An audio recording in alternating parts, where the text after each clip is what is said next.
Okay, so one of the things that we said earlier was that we want to be investment visionaries.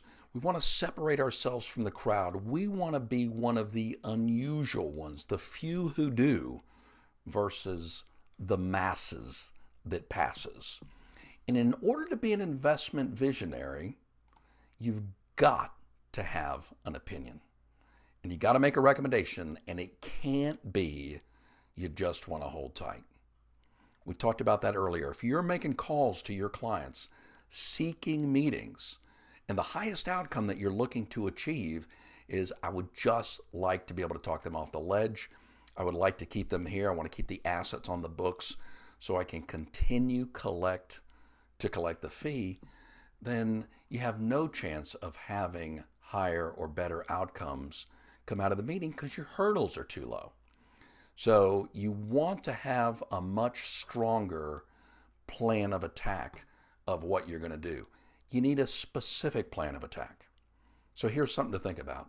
If a client comes to you tomorrow, prospect rather, comes to you tomorrow and says, all right, I've just liquidated everything. I've heard really great things about you. Here's my giant wad of cash. What do I do with it? You've got to have something to be able to tell that person. You've got to have a powerful reason why. Research has been done on persuasion, and one of the things that they've found is the reason behind the request or the reason behind the recommendation is significantly more important than the recommendation itself. So as you're building out your story, that's one of the key ingredients that you need to make sure that you've got in there. You also have got to have a bold call to action. You want to be able to say with a high degree of certainty, I know what you need to do next. Follow me. I will lead you out of the woods. So here's some things that you could look at as a portion of an overall meeting. One is a complete review. And in fact, if I was going out prospecting people today, building a business over from scratch or reinventing myself, the very first thing that I would start with is a complete portfolio review.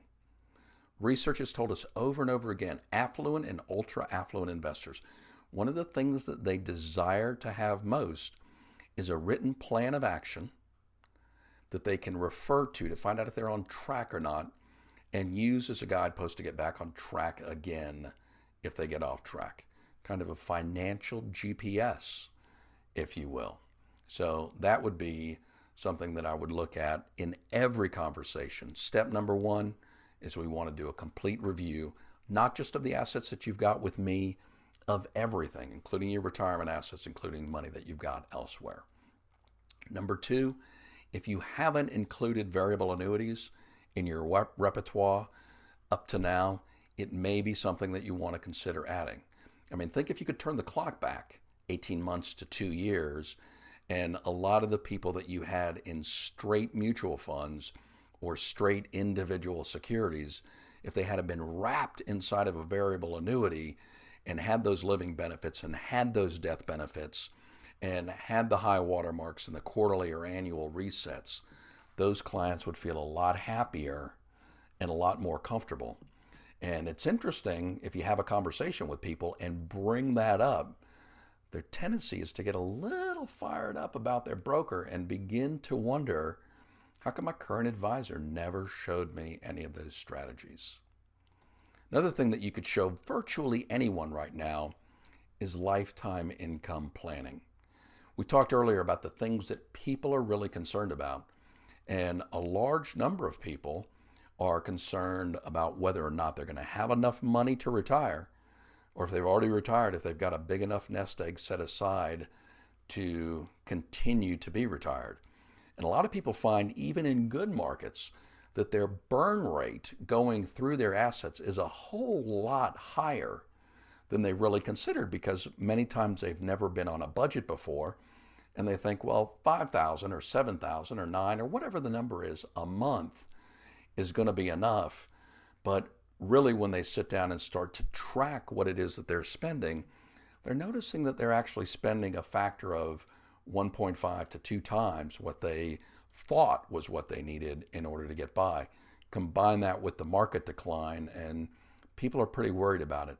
And companies like ING and Fidelity are spending enormous amounts of money talking to your clients about developing a lifetime income plan.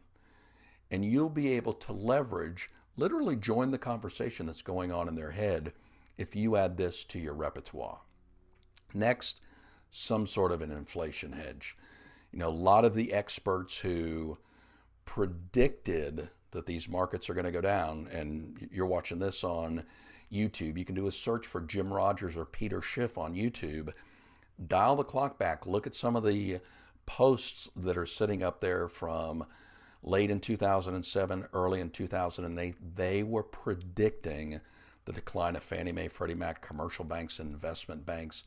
They saw it coming, and they're both now predicting, with the gobs of money that the chairman of the Fed is printing up, and all of the money that we're just printing up is going to debase and devalue our currency, and inflation is eventually going to rear its ugly head.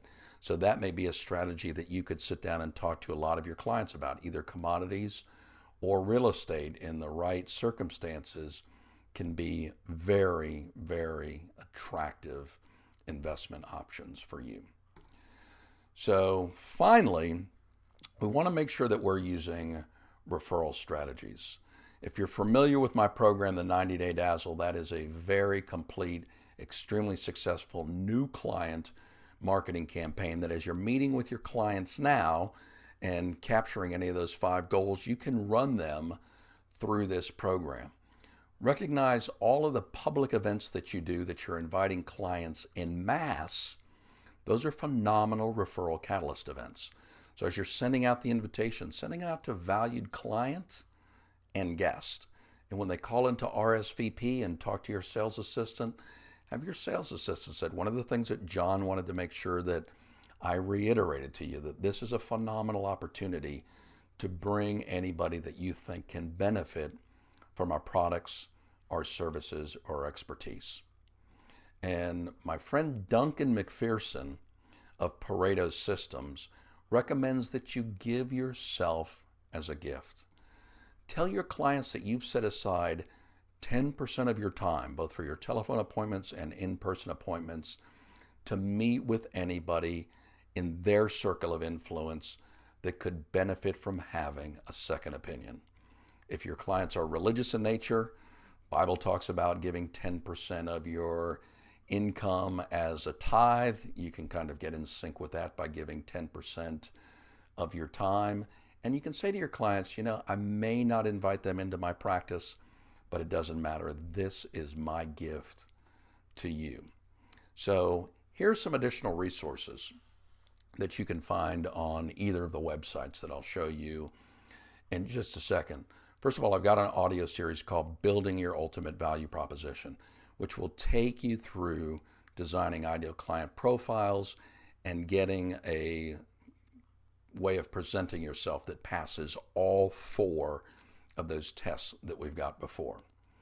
In these audios, we've gone through in a little over 50 minutes material that I cover in detail in 9 hours of recorded material that's based on these strategies. So things that I've only talked about for 5 minutes here, I've often got a half an hour, 45 minutes, or in some cases a couple of hours dedicated to that particular subject.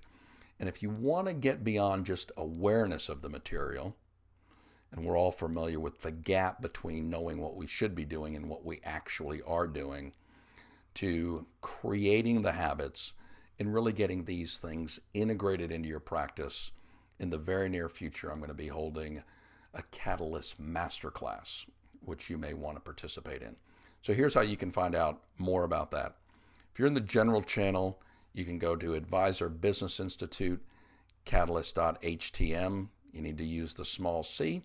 If you're in the bank channel, BIPA.org, Catalyst with a big C, .html.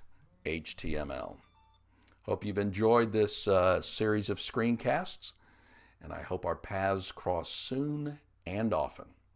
Here's wishing you lots of success.